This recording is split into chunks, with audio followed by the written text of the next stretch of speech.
Shalom à tous, Bezrat Hashem Itbarach, on continue donc le Sefer Amidot. On était sur le sujet donc Amtakata Dinim, c'est-à-dire l'adoucissement des rigueurs. Il va donner plein de conseils ici Rabbi Nachman pour pouvoir Bezrat Hashem nous donner des conseils comment atténuer les rigueurs qui sont sur nous, surtout la Israël Bezrat Hashem, que ce soit de manière pratique ou clalique, c'est-à-dire de manière individuelle ou de manière pour tout le clan Israël, c'est-à-dire de manière générale. Donc il dit comme ça, on avait dit déjà le premier point, on avait dit que grâce à la tchouva, la tzedaka et la tfila, on peut tout annuler, tous les mauvais décrets, tout repousser, c'est incroyable. Et là on est sur le point numéro 2, Bezrat Hashem. Donc on va faire le cours 70-71. La faiblesse de l'esprit, en fait la tristesse, attirera la malchance, qui à son tour fera dominer la rigueur divine, que Dieu préserve. On sait que la tristesse, il dit Rabbi Nachman, c'est une des choses les pires dont une personne doit s'en éloigner quand une personne il fait tchouva, ou surtout quand il rentre dans la voie d'Hachem, mais surtout quand il y est déjà. Parce que la tristesse, c'est quelque chose qui nous bloque, qui nous empêche d'avancer, ça nous met vraiment des bâtons dans les roues. Et il faut faire tout le temps en sorte d'être joyeux, d'être joyeux, d'être joyeux. Quand une personne il est joyeux, tout va bien, il aime tout le monde l'aime, tout est bien. Comme il dit Rabbi Nachman, il dit que tout celui qui est joyeux, il réussit. Misheu Samer Tamid Matzliach. Il dit celui qui est une personne qui est tout le temps joyeux, il réussit. Et au contraire, à l'envers, c'est logique qu'une personne qui est triste, et malheureusement ça le bloque dans tout. Donc il dit ça amène en plus de ça les mauvaises rigueurs sur la personne que Dieu préserve. Parce que du ciel on se dit quoi? On se dit 2 secondes, cette personne c'est vrai qu'il a peut-être cette telle et telle galère entre guillemets qu'il mérite, mais si une personne entre guillemets il a en plus de ça que comment dire, si une personne entre guillemets il a des rigueurs mais qui se plaint et qui commence à être triste etc, on dit attends 2 secondes, on lui a donné une petite épreuve comme ça alors qu'en fait il y a beaucoup plus grave et il râle pour ça, c'est très grave. Et donc que Dieu préserve, ça lui amène encore plus de rigueur, on ouvre son dossier, que Dieu préserve, ça sert à rien. Pas folle, ça sert concrètement parlant, ça sert à rien, il faut tout le temps être joyeux, c'est plus important. Troisièmement, le passage concernant le Choshen Mishpat, donc c'est dans Shemot, chapitre 28, versets 15 et 30, et 39, versets 2 et 8, rectifiera la rigueur des jugements, c'est ce qu'on appelle Tikkun Ledinim, ça atténue les rigueurs. On va dire ça répare les rigueurs. 4. L'homme qui souffre devra donner la tzedaka car considéré comme un salaire au magistrat, iten tzedaka va tzedaka avec mosh noten sachal et de la doun. Ah, c'est comme si une personne il donnait un salaire donc pour un jugement et donc ça adoucit les rigueurs du jugement parce qu'entre guillemets c'est comme s'il avait donné un salaire pour un jugement comme un juge. En effet, le juge qui reçoit une rétribution, ses sentences sont révoquées. Il dit entre guillemets une personne, un juge qui reçoit entre guillemets son paiement, entre guillemets il va annuler les sentences. Donc il dit entre guillemets de manière allusion, mais c'est vraiment réel. Il dit que toi, si tu viens, tu donnes la tzedaka, entre guillemets, tu adoucis les rigueurs qui sont dans le ciel. Et on sait que la tzedaka c'est quelque chose de énorme. D'ailleurs, tzedaka c'est tzedek, c'est la justice. Quand une personne entre guillemets fait la justice, quand il a des rigueurs entre guillemets, on va lui atténuer les rigueurs parce qu'il fait la justice. Pourquoi lui mettre des rigueurs s'il fait la justice? C'est qu'entre guillemets il essaie d'être juste. C'est logique. 5. Et surtout, il faut se rappeler cette chose-là qui est incroyable, que nos sages nous disent que leur mémoire soit une bracha pour nous. Ils nous disent que Bemida, dans la mesure dans laquelle une personne se comporte, on le juge exactement pareil. Mida keneged mida. Donc il dit ici 5. Jusqu'où atteindra donc-il la finalité de sa souffrance? Alors, Atechan, Tachlit et Sourien, il dit jusqu'à où ça atteint la finalité des souffrances? Il explique pas, il pose une question, je comprends pas. 6. Tout celui qui, pendant 40 jours, n'endure aucune souffrance, devra en déduire qu'il a reçu sa part du monde futur à l'avance, que Dieu préserve, et que désormais ce sont des calamités qui lui sont réservées, que Dieu préserve que des épreuves. Donc si une personne il a des épreuves, Baruch Hashem, c'est que tout va bien, c'est qu'il a toujours sa part au monde futur et que tout se passe bien, c'est l'essentiel, c'est le plus important. 7. Lorsqu'une personne réprimande autrui, l'Eshem Shamaim, donc ça veut dire qu'il le fait vraiment pour le ciel, donc du ciel, on épanchera sur elle un fil de bonté, on mettra un fil de grâce sur lui. Cette personne, elle aura le chen, parce qu'elle aura Chut Shel Chesed, elle aura un fil de grâce sur lui. Donc elle sera vraiment une bonne personne et ça amène plein de bonnes choses. 8. 3 comportements rappelleront les fautes d'un homme. Passer sous un mur incliné qui menace de s'écrouler. Alors ça, c'est très très important. Des fois, il y a des échelles, il y a des échafaudages, il y a plein de trucs bizarres. Des fois, ça peut être un peu bancal, quoi que ce soit. Et des fois, ça peut même, que Dieu préserve, être mal monté. Quand une personne, il passe en dessous, entre guillemets, mais il savait en danger. Il faut toujours contourner, si on peut, à part s'il n'y a vraiment aucun chemin, etc. Il faut vraiment essayer de contourner. Parce que ça, c'est une des choses qui rappellent les fautes d'un homme. Parce qu'on dit que le Satan, il les met qu'à trait, c'est-à-dire il nous accuse que dans un cas où une personne, il est en danger. Ça, c'est une personne, où en cas, il est en danger. Une personne, il passe sous une échelle ou un échafaudage, s'il tombe, il y a que Dieu préserve, il meurt. Ou il peut être baissé, que Dieu nous en préserve. Donc il dit faire attention. Deuxièmement, la deuxième chose, c'est quoi? Il dit approfondir sa concentration dans la tfila, dans l'intention de forcer Dieu à l'exaucer. Il dit une personne, il va prier Hachem, Hachem, Hachem, pour pouvoir qu'Hachem, il exauce dans sa chose à lui, entre guillemets, dans ce qu'il a besoin. Et il dit Hachem, entre guillemets, il aime pas ça.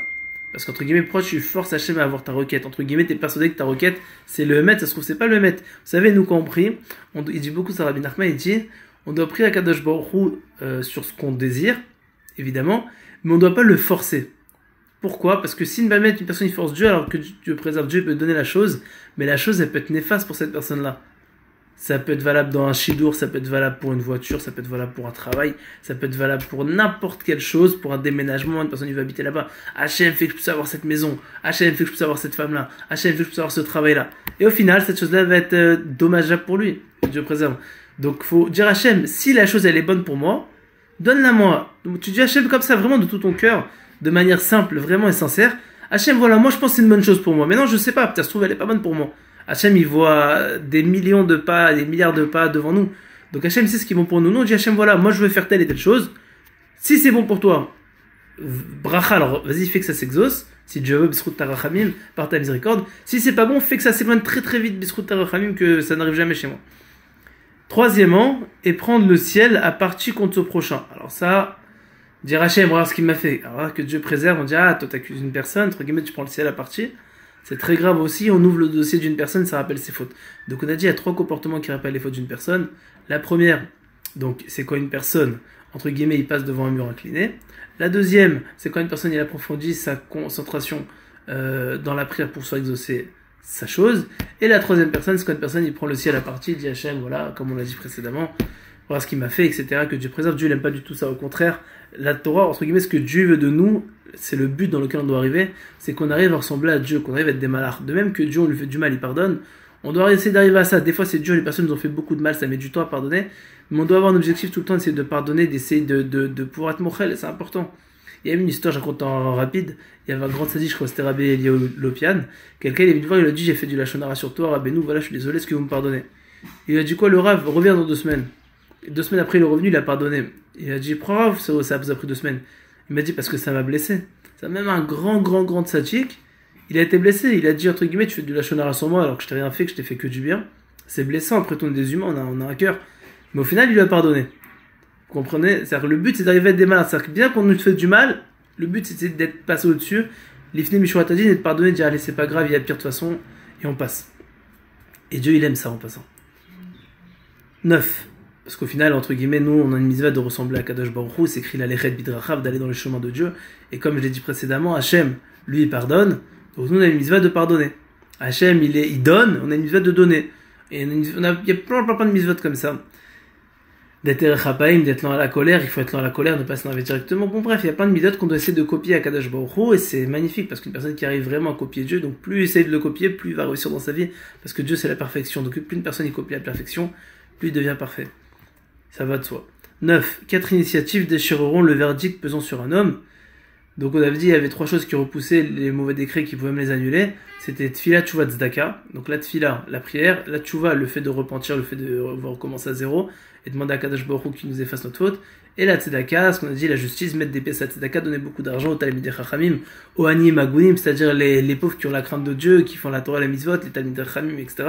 C'est à eux surtout qu'il faut donner. C'est une grande mitzvah, ça amène beaucoup de srouyot. Et il dit, il y a 4 choses mises à part ça qui annulent, qui déchirent le Xardin, c'est-à-dire le mauvais décret qui pèse sur une personne, mettre la tzedaka, crier en appelant Dieu, Shinui Hashem et Shinui Maaseh. Alors, Shinui Hashem, c'est changer son nom. Des fois, une personne que Dieu préserve, il a tel et tel problème, on va lui dire, change ton prénom. Ou on lui change, on lui rajoute, il faut aller voir à la grand rave, c'est pas pachout parce qu'on dit que le nom, c'est la neshama de la personne. C'est vrai qu'un nom, ça influe vraiment une personne, tout son comportement, il change en fonction de ça. Donc, toujours aller voir un rave, pas faire ça comme ça, et ça change le nom. Et Shinui Maaseh, il dit améliorer son comportement. Effectivement, tu deviens une meilleure personne. On a dit au début du cours que Dieu, il fait en sorte que ce que tu fais, entre guillemets, tu reçois. Donc si au début tu te comportais mal et tu reçois des mauvaises choses, si maintenant tu changes et tu fais, tu vois, tu deviens une bonne personne, donc automatiquement Kadosh Baruch Hu va t'envoyer des bonnes choses. Et il y a aussi une 5e chose qu'il dit pas ici dedans, mais Rabbeinu, mais il le dit dans un autre chapitre. Il dit Shinui Makom, Meshane Mazal aussi. On dit que Meshane Shem, Meshane Mazal, Meshane Makom, Meshane Mazal. Celui qui change son nom, il change son Mazal. Et celui qui change d'endroit aussi, des fois, ça lui change son Mazal. Parce qu'on sait que l'endroit, il influe la personne en bien comme en mal. Comme on apprend de Avraham Avinu quand il est parti en Égypte. Et on voit de là qu'une personne, quand elle change son nom, au final, elle change son Mazal. Donc c'est important aussi de le savoir. 10. Crier en implorant Dieu profitera à l'individu précisément avant la prononciation du verset. Donc il dit ici, c'est surtout une personne quand il va crier à Kadosh Baruch Hu, Hachem, je t'en supplie, annule-moi ça, Bezrat Hachem, Misrout ta miséricorde, transforme-moi ça letova, etc. Il dit c'est surtout avant le verset. Nous comme on sépare en général, c'est quand le verset, c'est quand le décret, excusez-moi, c'est ici on a avant le décret, on va prendre le décret. Vu qu'on sait pas, on doit toujours crier à Kadosh Baruch Hu. Ça se trouve que même après Hachem il sera Rahman, il sera miséricordieux, il nous effacera ça. Allez savoir, nous on doit faire selon notre cœur, on doit faire le mieux possible. Et voilà, en fonction de ça, Kadosh Baruch Hu nous allons voir les mauvaises choses si Dieu veut. Et donc voilà, on finit dessus Bezrat Hashem. Si Dieu veut, voilà, on continuera la suite. Il y a énormément de conseils incroyables sur la Amtakatatinim, sur le fait d'annuler les mauvais décrets. Et voilà, qu'Hachem nous aide, si Dieu veut, à tout le temps, Bezrat Hashem, pouvoir annuler les mauvais décrets, amener que des brachot. Voilà, une bonne semaine à tous, Bezrat Hashem.